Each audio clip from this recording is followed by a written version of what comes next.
Hello there, and welcome back to the Cozy Club, my friends. My name is Cozy, and welcome back to another Pokemon Unite talk show. And we've got ourselves episode 2 here with one of just the most soothing voice, great people in the Pokemon Unite community. We've got Krashy here, man. Krashy, what's going on, man? How you doing today?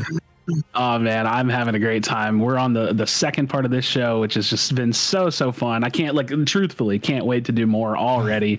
It's just been a fun time. We got some really cool topics that we've already covered, some cool things that happened over on the other side of things, so definitely go check that out. But yeah, here we are, man, finishing the back half of it. We got some crazy stuff still to go, and yeah, just having a great time with it. Absolutely, man. Well, here in the Pokemon Unite show, guys, we have a bunch of different talking points and talking things about metas and things like that. On Krashy's side, like you said, you can find in the description and in the comments where you're talking about the new Blissy coming out, the meta that is, all the buffs and the nerfs, and then the infamous draft Pickem, guys. Such a fun segment, and you guys are gonna have to see the teams that we ended up with over on his channel.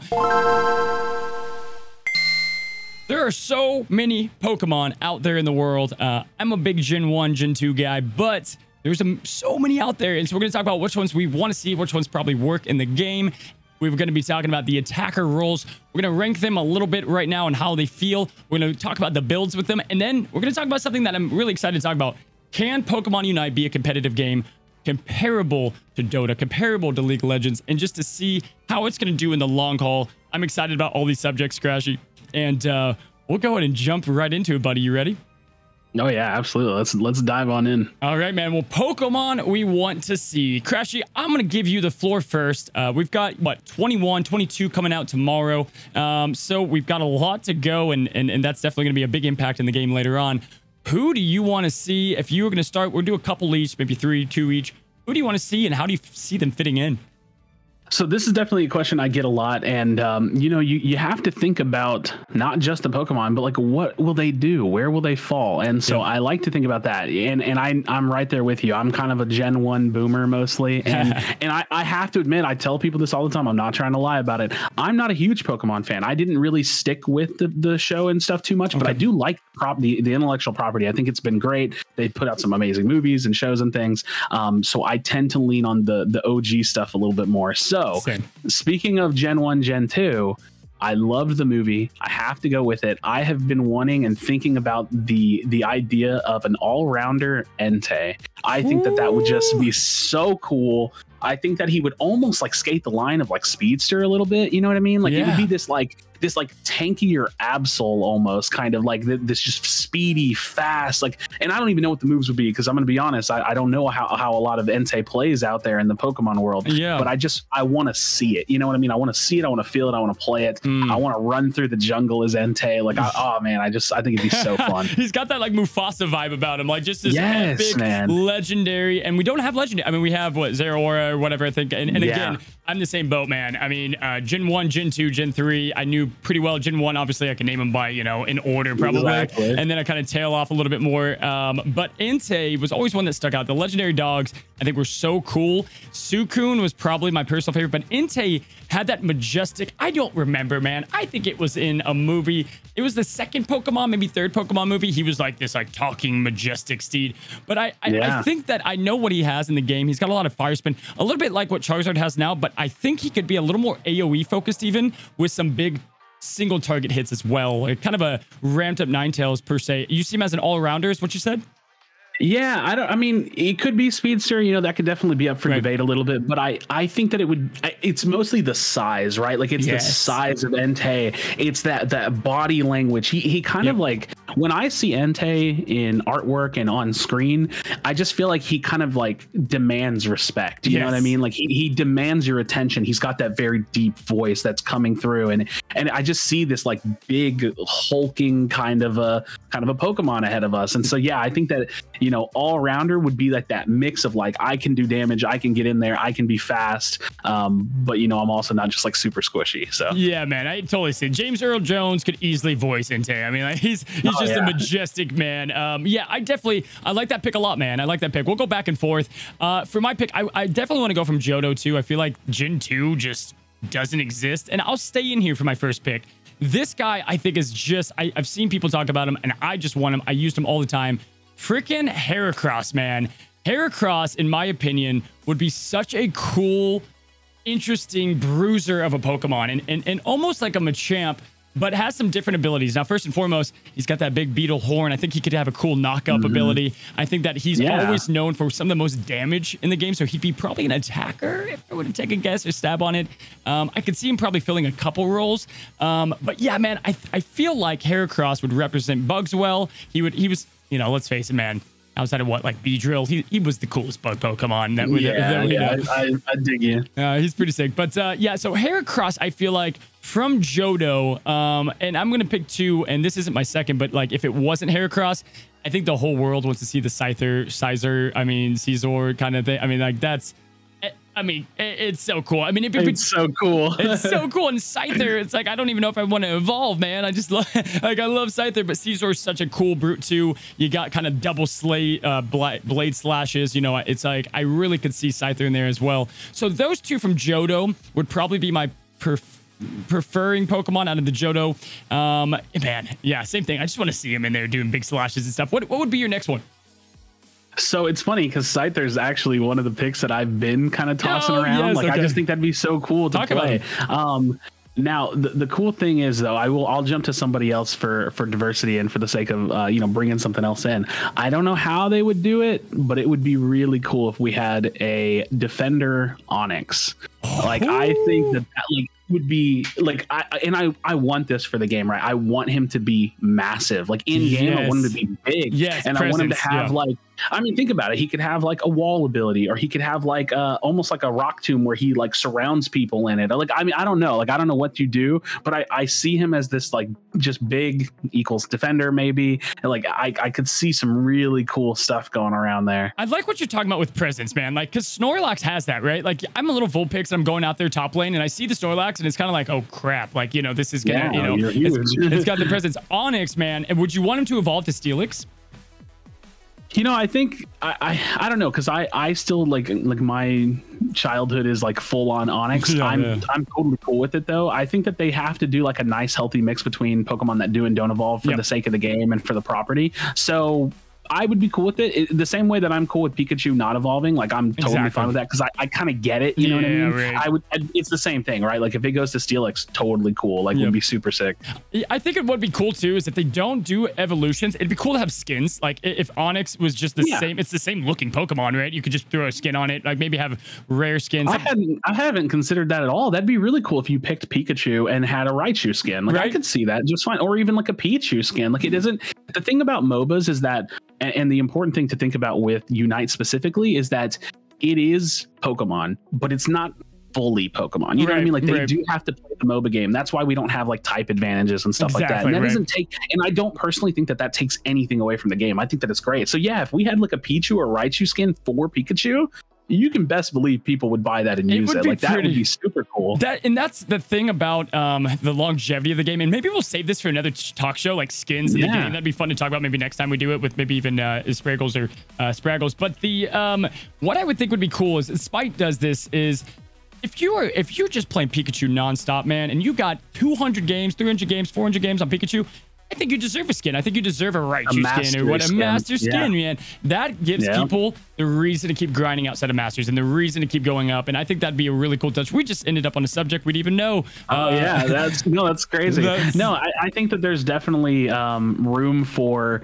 because at that point it becomes like a marketing cost, right? Like, they're absorbing, not making money off of that potential skin, but they're earning, but what their return on that investment for making that skin an earnable achievement is playtime and having people on their game and having people potentially investing in other things on the game. So 100%. Yeah, I definitely think that kind of a mastery, like, oh, if you hit this Pokemon and you get so many games on it or so many wins on it, like an achievement almost. Yes. It's great. So sick. So sick. Yeah, I would love to see that. Or at least give us Ash Ketchum's hat, man, for Pikachu. Something there. Yeah. Something there. But all right, man. Well, the last Pokemon I'll pick about, we'll kind of move forward. But the last one I was kind of leaning towards, again, Scyther's cool. I want to talk about this. I think this has big potential, and try to follow me here. It's going to be the EVs and the evolutions. And this is going to be probably Eevee's a fan favorite if we're going to be real about it. Yeah. I mean, Eevee's just such a cool Pokemon. So hear me out. Now, again, they've got to build it in a MOBA, so I don't know how this would plausibly work. But Eevee evolves in the game based on different things that happen within the game, whether it's a stone or where you take it and all this stuff.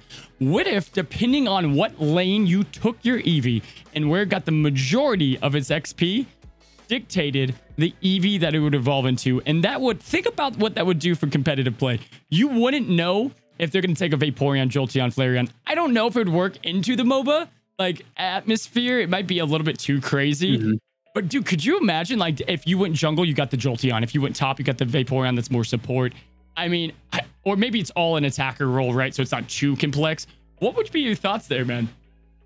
So that's an interesting way of thinking about it, where it's like tied to lane. I definitely think that the EV implementation of the game has to be that real unique design. Like, I think that it deserves that. Absolutely. Obviously they can't hit every evolution, but at least a good three of them. Yeah, at least a good three of them. So I like that. I want to kind of almost expand on it a little bit, because why not? It's a talking point. Absolutely. Another thing I think I can see them doing is, you know how you get your ability selections? Well, what if the evolution was based on what ultimate you took? Ooh, so then they could build 3 different ultimates, and whichever one you take, it determines what your ultimate is, obviously. But it also like would augment your main abilities too. So if you took Jolteon, maybe whatever ability that was built into the game now has like a mini stun on it because you shock them, or maybe, you know what I mean? So like, dude, yes. I would love to see that fluid design that really like runs down the character depending on where you go, and that could be from what lane you go or what ultimate you take. It really just depends on how creative they can get, because I don't know if you're familiar with Heroes of the Storm at all, but they have some really crazy creative characters. Like someone like Abathur, very creative. Abathur, for anybody that doesn't know, is a character that doesn't even really walk out onto the field. You're playing off of like attaching yourself to other characters. So like really unique design like that. The Lost Viking is a character that is 3 characters in one, and you have to micro play them in different lanes. Like really unique character design, and for MOBAs is core to adding like really fun and engaging content. And I think that Eevee and Evolutions will be the test for Timmy Studios to see. Like, it's the test. Like, what can you do that will impress me? Because I know that they had it. They have so much in their arsenal, and I think we're going to talk about, when we talk about Pokemon Unite being competitive, I think that's a big thing. Adding in more, you know, it's I don't want to call it a simplistic. It's a simplistic game on the surface level, and then it gets obviously way more advanced. But that would be a way to build in so much of that. And they already do that in the game, man. Vaporeon has Water Gun, while you have Thunder Shock, and then you've got like whatever it is, not Flamethrower, but the lesser form of it. You could just do all range attacks that just change, and a little bit of an extra. And man, it's gonna happen. There's no way that Eevee doesn't come out.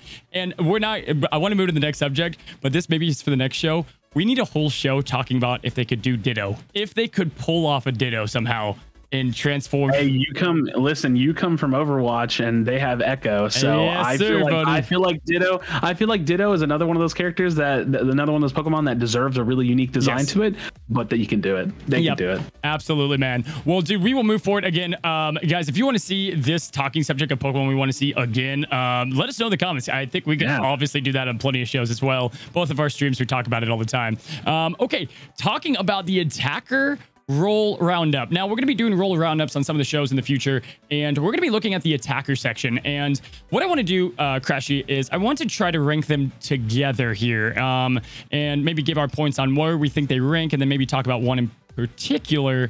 If we're looking at the attackers, most of them are pretty elite. Most of them are pretty dang good. Who is, out of all of them, you think is the best attacker in the game if you were to try to label it? It's really hard to pick, but I still feel like Cinderace is kind of holding that spot. That's who I have to. And again, we could talk about how the jungle meta just kind of helps lead into that as well. And obviously, I feel like the natural thing to say, I don't feel like I'm ruining the discussion, is like, if it wasn't Cinderace, it's Greninja. So it's definitely like those are kind of like top 1 and 2. I think I'm feeling. But yeah, I think that Cinderace is still kind of holding a comfortable spot, although the Greninja is climbing up the meta quite a bit.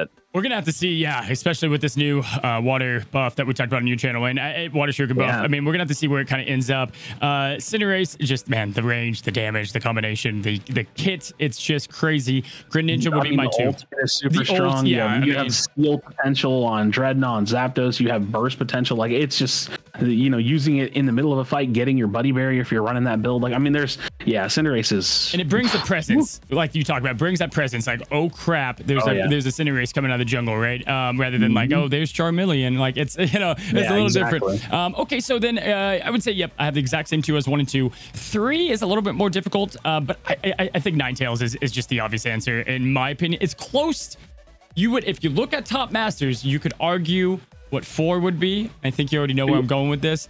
Yeah. But it's, oh man, Ninetales is just so consistent. Maybe climbing up to Masters, Ninetales is 3, and then once you hit that top play, who would be number 3 or 4 in your opinion after that? So yeah, I'm going to give a slightly different answer to keep things a little bit interesting, because this is something that has to be considered with discussions like this. There is a very different feeling between solo queue and 5 stacking our team play. I think that the comfortable pick here is truly Ninetales. I think Ninetales is a very solid pick. You can run that in solo queue. You're gonna have great effectiveness.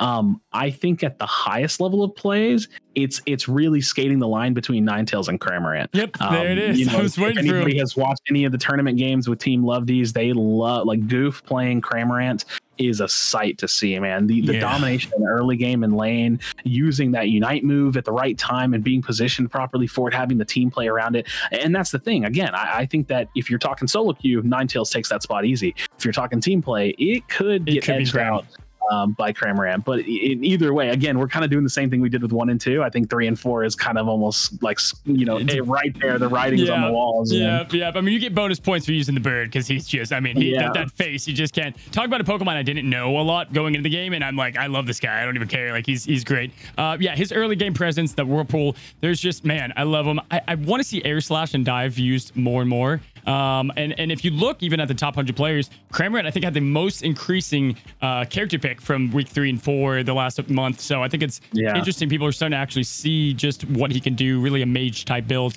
Okay, and then we've got the final 3. I feel like we're going to differ a lot. I'm going to say my 3 in a row, and then I'll kind of let you go from there. I think this is a little bit, maybe people will be a little bit off with me. I think Vena, it would be my next. I think Venusaur in the tier list I see online, and Pika's so underrated too, but I think Venusaur, if you've got a top tier Venusaur, and it's like a Tankasaur especially, man, that thing, it is the sniping you can do and the zoning and the lane presence. I just love what Venusaur is doing damage-wise, especially in the most important fights in the game. Pika would be right up there with the early game. I just like how Venusaur goes to the late game a little bit more, especially that Solar Beam Plus. As you know, that's where it's all about, man, is that cooldown in the Solar Beam. And Guard is... It's hard to hate Guard too. Just, you know, Guard is, I think we're still learning about Guard. I think we're still figuring out Guard. And so that's why I have her at the last spot. But last spot in attacker is like first spot and all around her almost. So it's like, outside of regular Guard. But what would be your last 3 in the order there? So, ironic enough, I feel like people would probably expect me to pick Gardevoir out of the top, like on top of these 3, but I'm not. I'm going to pick Venusaur as well. Okay. I think that Venusaur, with some of the buffs and the application that the kit brings to the table, it is just phenomenal. I think that the character has really risen up in strength and viability. We're starting to see people like now. The thing about the interesting thing about it is that Venusaur probably wasn't as bad as the perception was, but because Venusaur was literally bad, people didn't play it as much. And now that Venusaur got buffs, they're playing it more, which means they're now unlocking the potential of the character more. So it's like it becomes this snowball effect where Venusaur is rising up the ranks because not only did the character actually get buffed, but the Pokemon is actually seeing more play, which means people learn it. They understand the trends. They see the patterns in the game where they need to be positioned to get that right Solar Beam, things like that. Gardevoir is almost like the Cramorant of the discussion a little bit, where I had before, where I said, I think that this character is insane. I think that the character is very, very good, but it kind of requires a lot of team play. And most teams have just not leaned into that. And I get it. Like the early game Gardevoir is hard. It's tough. And but the late game potential is insane. So Gardevoir definitely taking that next spot under Venusaur. And then Pikachu is like the polar opposite. Pikachu dominates early game. Pikachu is the Absol of attackers, right? Like it's like, oh my gosh, like it's so annoying to play against Pikachu early. But then you hit that mid to late game and it's like, oh yeah, they have a Pikachu. Like I totally kind of forgot about him. And Pikachu doesn't scale that badly. Like I'm gonna give Pikachu some, like it's really not like just the worst Pokemon in the game or anything like that. Right. Pikachu definitely has the use that, you know, some of that mage burst kind of feeling to it. But yeah, I definitely think that Venusaur has been kind of put on the map lately, and I like that. I've been playing Venusaur a lot on one of my alt accounts, and oh my gosh, it's so fun. It's so incredibly fun to play Venusaur. 100%. He is a lot of fun. I think that he requires a bit more skill on some of the other characters, and that's why people are he's not as automatic, right? Depending on what role you go with him, especially Solar Beam. But man, I can't tell you, when you're up when you climb in those ranks, you get higher and higher, you're running and you think you're good to go, and boom, that Solar Beam comes right behind and you're done. You just get wiped, or you can get the Dread Steel. He is absolutely crazy. Again, I think the attacker roles here are they're all great. They all do their purpose. I feel like they really nailed the nail on the head there. They hit the nail on the head with the attacker role. All arounders is where we're seeing like they're trying to kind of figure out, I think, kind of how they progress in a late game. But attackers, man, they're all great out the boot, and I'm excited to see more come in there. Typhlosion was another one, by the way, who I want to see in this game, man. He's so sick. Okay, so that's gonna be the attackers, man. I think we could talk about builds for a while, but I do want to transition. To, can Pokemon Unite be competitive? I think this is a great talking subject, Krashy. And there's a lot to talk about it. I've seen a lot. I'll just lead by saying this, and I'll hand the keys to you. Pokemon aims for casual first and competitive second. That doesn't mean at all that Pokemon doesn't care about the competitive scene. They're very actually involved in the competitive scene, especially even within the games. There's very micro things like IVs and EVs and things that matter in the stats and things like that. But what do you think it would take for them to be all competitive? I think it's already there. I think we need more Pokemon, but what are some other big things that you think could really change that, Crash? I know this is a big subject for you. Yeah, I mean, I actually did a video a while back talking about whether or not I thought Pokemon Unite could be an esport, and you know, to jump straight into it, I think it could. Do I think that this game has the legs to go the distance, like against LoL and Dota and stuff? Probably not. And I don't think, but the thing is that I don't think it needs to. They don't want to. I think that I don't think they want to. I don't think it needs to.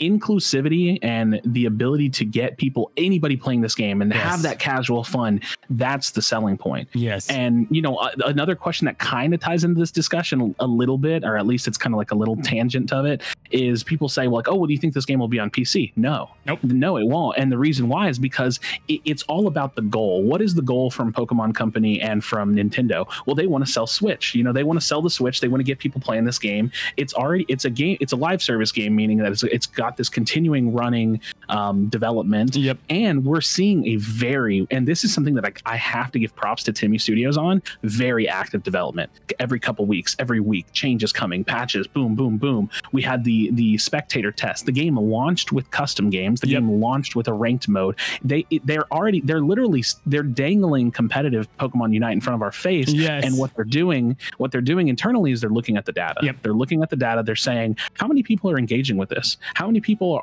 what's the numbers between the quick matches and the standard play to competitive and the ranked mode? You know, they're looking at the community movement, most likely saying, oh, look at these tournaments that are kicking up. I think that they are building toward it. Yes. I think that the important part of competitive MOBAs is getting out of the gate, getting us new Pokemon, getting us through the ranked mode, fixing, ironing out, you know, and I think that they've done a phenomenal job at that. And to me, I don't know if it'll be some massive esport, but I think competitive is inevitable for this game. So, and I like that you said they're studying the data, because I think if I was going to go into one, I mean, you see spectate mode, that, man, I know that, what was it, Splatoon or, no, it was whatever, they were asking for spectate mode forever and they never got it, right? I think Splatoon maybe got it, but there's another Nintendo game that didn't have it. What I think is I think what Nintendo's doing is, first of all, Nintendo's just the licensed property for the IP, right? The company making it, they're working with Nintendo, and I think MOBA culture, I think maybe Nintendo is just kind of seeing like, okay, how does this go competitively? Like, you know, that's why there's no toxic voice or like, you know, and in my opinion, probably a good thing, but we'll see how that changes in the future. But yeah, I think, I'm right there with you. So I think that they're studying that, seeing how it goes, and I'll be honest, I think it's going the right direction. I think that if you look at the Reddit, if you look at YouTube, if you look at what people are reviewing, people want to be good at this game. It's a lot of people coming from other MOBAs too. And then you've got the people that this is their first MOBA and they're like, wait, there's little things I could do to get better. I think for sure that it definitely has the legs to it. I mean, like you said, is it going to be a League of Legends? I don't think it wants to be or needs to be. And it has the IP where it doesn't need to be as well. I mean, this game being having this field or this niche of a simplistic MOBA with, more advanced tactics is amazing. Is there things they're going to have to add? Yes, I think without having item building extensively and without having, some of those aspects, it's going to be a little bit different. But I think that there's things they can add, starting out with, just more Pokemon and a bit more item balancing, in my opinion, to really start opening up that meta. Opening up the meta, I feel like, is always the biggest key to competitiveness, A couple of things. I think that when the game ages a little bit more, we have the potential to get a pick ban phase. We already, we like the pick ban stuff here. But we have the potential to do pick ban, which is big for competitive because that opens the meta a lot because you don't have mirror matchups happening. The other thing that I've been thinking is that, like you said, the game doesn't really need to be big League of Legends, but the Pokemon IP has been around for forever. So all they have to really do is put good, meaningful work on continuing development, coming out with content, and the game is going to continue to thrive on its own. What I would love to see them do is almost, and I, dare I say this word, but I would almost love to see them go the Fortnite route where they maybe activate a tournament in the game and see what happens.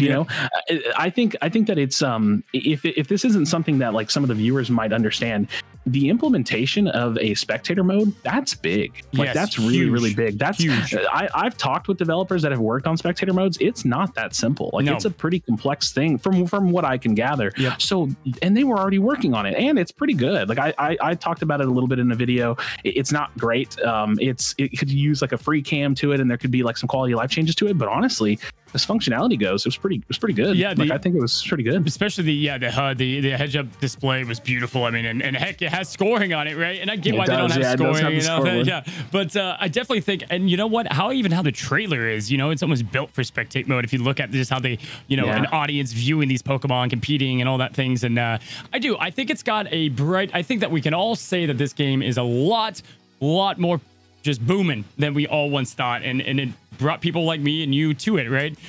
So I'm excited to see where it goes, excited to see where and how much they update patches and they're involved with the community. That's so important as well. But man, I love it, and man, we could just talk forever. Let's be honest. We could have 20 subjects here, man. Well, this was episode 2 of the Pokemon Unite Talk Show here with Krashy. You guys are going to see him definitely here again and again, and we just have so much more to talk about. Again, guys, make sure go check him out. He is just pumping out awesome Pokemon Unite content. Go check him out and subscribe to him. You guys will see it in the comments, in the descriptions as well. And guys, let us know if there's certain subjects you want us to talk about. Put it in the comments. We'd love to see it from you guys.